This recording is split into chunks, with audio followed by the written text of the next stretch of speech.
Манай гэр асрамжийн газар одоогоор 27 хүүхэдтэй үйл ажиллагаа явуулж байна. Хүүхдүүд өөрсдийнхөө сонирхлоор сургууль дээрээ дугууланд хамрагдсан бөгөөд багшийн зүгээс улам дэмжиж хичээллүүлэн эдгээр бүтээлийг хийх хэмжээний чадварыг эзэмшүүлжээ. Үзэгсэлэн дэлгэсэн бүтээлүүдийг иргэдэд сонирхуулахаас гадна зарж борлуулан асрамжийн газрын санд оруулах бөгөөд эхний орлогоо хөгжмийн зохиолч Чимбатын гэр бүлд хандивлан гэдгийг асрамжийн газрын захирал онцлсан юм а. Өнөөдөр ингээд манай гэр төвийн хүүхдүүдийн одоо хийсэн, бүтээсэн, уралсан одоо үзэсгэлэн нэлээд өргөн хэмжээгээр одоо 150-60 одоо идэл хатгуур тийм ээ хатгамлаар гарч байна. За тэгээд яг нь ер нь бол одоо хүүхдүүдийн одоо өнөөдрийг хүртэл бол одоо хүүхдүүдэд асарлаа өсөглөө тийм ээ одоо хүүхдүүдийг амьдрал сургаж амьдралд бэлтгэж одоо 18 нас хүрээд одоо төвөөс гарахаараа маш одоо юма хийчдэг одоо гэгээлэг тийм ээ одоо сэтгэл санааны одоо өндөр түвшинд өөрсдийгөө одоо сайхан хөгжүүлж сууж юма ихтэй одоо 2-3 хоногийнхаа юмыг бодож ажиллаа төлөвлөж тийм ээ ийм л одоо байдлаар хүүхдүүдэд одоо өсгөж хүмүүжүүлж байна. Тэгээд ингээд хүүхдүүдийн маань одоо бүгд л манай хүүхдүүдийн хийсэн одоо бүтээлүүд энэ дээр бас багш маань бас тусалж дэмжсэн байгаа. За тэгээд хүүхдийг үл ер нь тэр урлагаар дамжуулан хүмүүжүүлэх тийм ээ урлагаар дамжсан хүүхдүүд одоо маш сайхан хүмүүжилтэй өөрийн гэсэн бодолтой өөрийн гэсэн зорилготой авяас үлгээ одоо насан туршдаа ингээд аваад явдаг тийм ээ. Тийм учраас бас хүүхдүүдээ одоо урлаг дуртай болгон хүмүүжүүлсэн. Үзэгсэлэнгийн нээлтэд хүүхдүүд бүжиг болон бусад уран бүтээлээрээ мэдчилгээ дэвшүүллээ. Мөн асрамжийн газрын хамт олонны зүгээс тэдний ажлыг тогтмол дэмждэг байгууллага хувь хүмүүстээ баярлаж байгаагаа илэрхийлсэн юм а.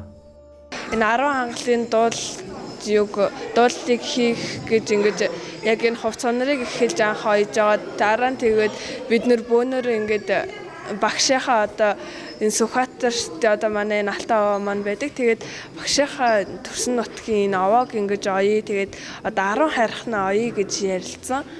Тэгж яагаад хамгийн анх ойж ирсэн энийг. Ер нь тэгээд хүүхдүүд бүгдээрээ ойлцсон. Тэгээд нэг 4 хүүхэд нэг дор сууж оёхгүй бол бас яг энэ тэндээсээ шахалцаад нэг байхтар сайн оёхдохгүй. Тэгэхээр яг 4-4-өөр ингээ ээлжилт одоо өглөөний хүүхдүүд ингээ хичээлээ тараад хурж ирээд ингээд оёод оройн хүүхдүүд ирэхэд ээлжээ сольж ингэж оёх тэгж ойдог байсан.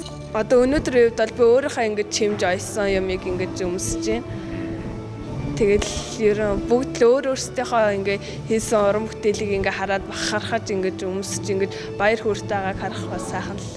Нийгэм рүү хандсан ийм ажлыг одоо зохион байгуулах, түүнийг одоо сайхан болгох энэ үйлсэд хийж байгаа буян бол хэдэн үеэрээ одоо дааж явдаг ийм том буян.